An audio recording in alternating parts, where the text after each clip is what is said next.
नमस्कार मित्रों, आज मैं आप लोगों के साथ बातचीत करूंगा स्वास्थ्य सेवाओं के बारे में।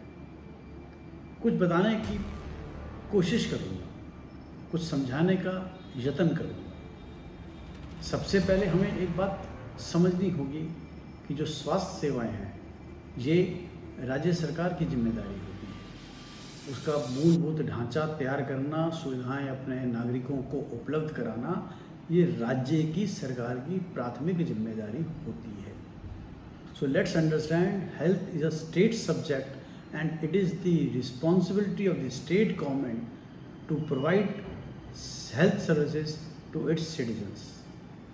अब मैं आपको समझाने की कोशिश करता हूँ कि भारत के अंदर हेल्थ का बेसिक स्ट्रक्चर क्या है। हमारे पास दो मॉडल्स होते हैं, एक जो गांव का मॉडल है और एक जो शहरों का मॉडल है। गांव के मॉडल में सबसे निचले स्तर पर सब सेंटर होता है।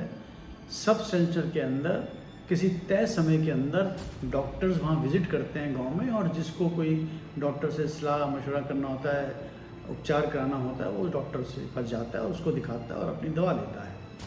तय समय होता है, दिन तय होता है, वो हफ्ते में एक दिन, 2 दिन, 15 दिन में एक बार, इस प्रकार से ये सब सेंटर्स चलते हैं। फिर प्राइमरी हेल्थ केयर होता है। प्राइमरी हेल्थ केयर के अंदर 24 घंटे 7 दिन हम इमरजेंसी सेवाएं उपलब्ध होती हैं, आपातकालीन सेवाएं उपलब्ध होती हैं। प्राइमरी हेल्थ केयर के अंदर, जिसको हम PSCs कहते हैं, उसके अंदर इन पेशेंट फैसिलिटीज़ होती है। इन पेशेंट यानी जो लोग जिनको भर्ती करना पड़ता है, 1-2 दिन रख कर उनका उपचार कर उनको फिर घर भेज दिया जाता है। प्राइमरी हेल्थ केयर के अंदर बच्चा और जच्चा केंद्र होता है। यहाँ पर इंस्टीट्यूशनलाइज्ड डिलीवरीज होती हैं, बच्चों का टीकाकरण होता है, और माँ का भी, गर्भवती महिला से लेके माँ बनने तक उसका भी जो उपचार और टीकाकरण होता है वो भी होता है, और बच्चों का टीकाकरण भी होता है। प्राइमरी हेल्थ केयर के अंदर डायग्नोस्टिक्स भी होते हैं, जाँच और पड़ताल भी होती है।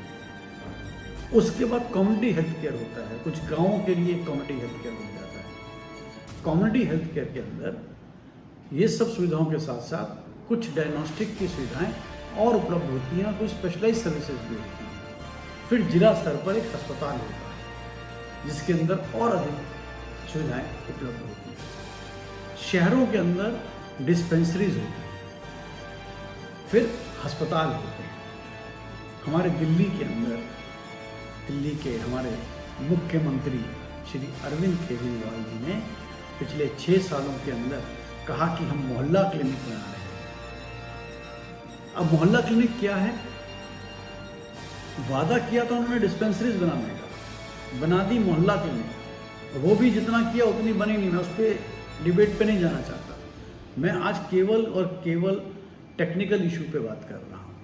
मोहल्ला क्लिनिक में डॉक्टर आएगा, 2 घंटे, 1 घंटे, सप्ताह में 3 दिन, 4 दिन, अपनी मर्जी से उस समय आप जाओगे। यानी ना वहाँ पर इन पेशेंट फैसिलिटी है, ना वहाँ पर डायग्नोस्टिक है, ना वहाँ पर इंस्टीट्यूशनलाइज्ड डिलीवरी है, ना वहाँ पर इम्यूनाइजेशन का कार्यक्रम है।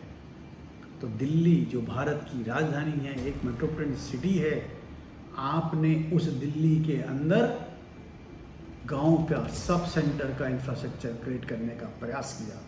और कैसा इंफ्रास्ट्रक्चर? पिछले 1 साल से हम कोविड से जूझ रहे हैं।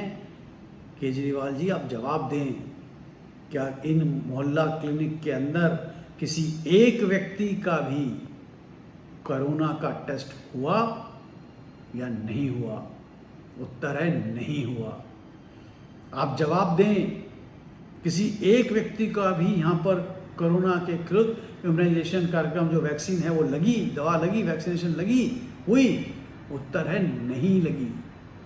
क्या एक भी मोहल्ला क्लिनिक आइसोलेशन सेंटर में तब्दील हो पाया? उत्तर है नहीं हो पाया। केजरीवाल जी, ये आप क्यों कर रहे हैं? क्या कारण है?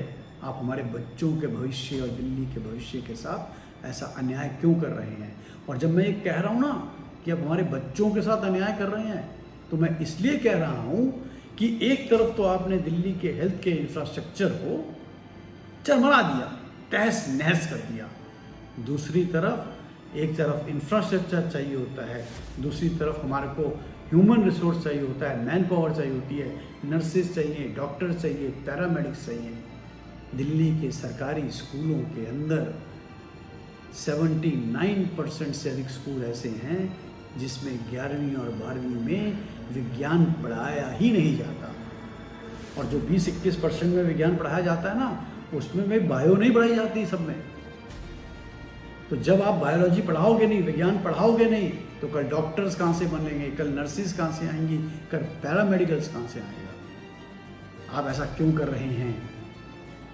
और मैं दिल्ली वासियों से ये अनुरोध करता हूँ कि जो मैंने बात कही है, इस बात की आप जांच वेबसाइट पे जाके करें, अध्ययन करें, आप इन बातों को खुद सोचें।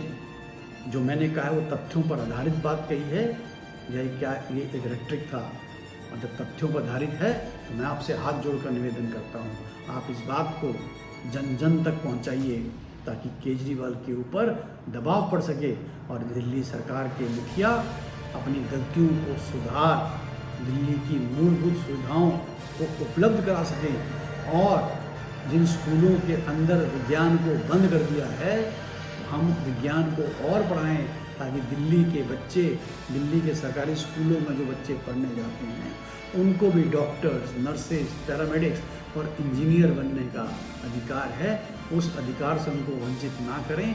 हमारे को मूलभूत सुविधाएं जो स्वास्थ्य के लिए चाहिए हैं, उनसे हमें वंचित ना करें। मेरा ये उनसे अनुरोध है। बहुत हो गया आपने बहुत एडवर्टाइजमेंट और बहुत प्रोपोगंडा की राजनीति कर ली। अब प्रोपोगंडा की राजनीति को छोड़िए, प्रोग्रेस की राजनीति करिए। अब आप हथकंडे छोड़िए, कार्य करें। आए हम सब लोग मिलकर इस बात को जन जन तक पहुंचाकर दिल्ली सरकार पर दबाव बनाएं। बहुत बहुत धन्यवाद।